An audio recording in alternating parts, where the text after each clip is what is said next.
Sony Michel coming in at 15. I think I'm the most bullish on Sony. I've been talking about him quite a bit. Look, I just loved what I saw from Sony Michel in the playoffs last year.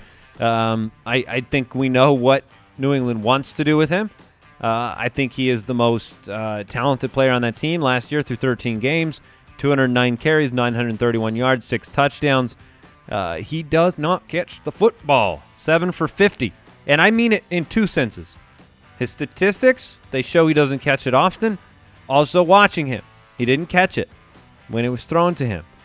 I think that will marginally go up just with utilization. But in the final 7 games of the season, he got 3 targets. So it's hard to judge his pass catching. They chose not to throw it to him. Tom Brady chose not. Yeah, so maybe Tom Brady says Sony can't catch. But here's the gist. The Patriots want to run the football. Last year, they had the 3rd most running plays in the league, the highest running back market share in the league. In the playoffs, the games I'm talking about where I became more and more bullish. A beast. They averaged 112. He averaged 112 rushing yards a game and 2 touchdowns in 3 games played. The draft capital for Sony Michel, we cannot forget it. Okay, he was banged up. He was working himself in last year. He was on again, off again. But they drafted him in the 1st round. Yeah, and look, they had huge success with LeGarrette Blount.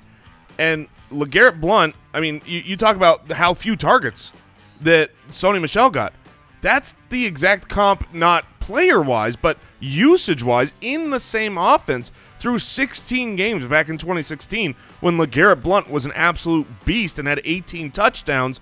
He had a total of 8 targets through, I mean, that's just not using him in the passing game at all. And you could see that again. I think that Sony Michel's upside is huge based on touchdowns. The question that I think fantasy owners want to know is, will it be consistent?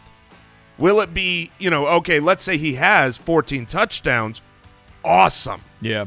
But will it be, 2 here. Exactly. 3 here. And then you've got nothing. A bunch of stretch where he's just not in that game plan because that's what Bill Belichick is known to do before. Yeah, that could happen. He could be the least valuable top 10 running back that people have had because look, I like him because of what you're saying. He's going to get into the end zone. They just won a Super Bowl on the back of him running the ball consistently and getting into the end zone. What's his upside? What can go wrong for Sony?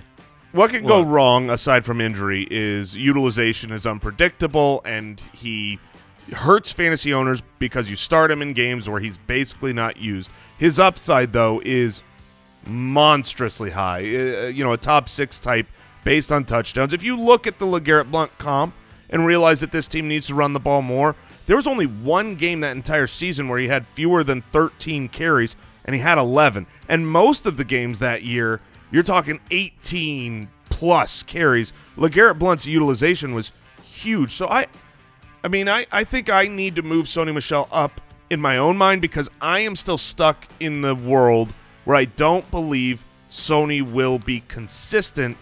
But, we have data to suggest he might get 15 carries every single game. Hey, guess what? Click that subscribe button, and I might send you something in the mail. Maybe. You should do it.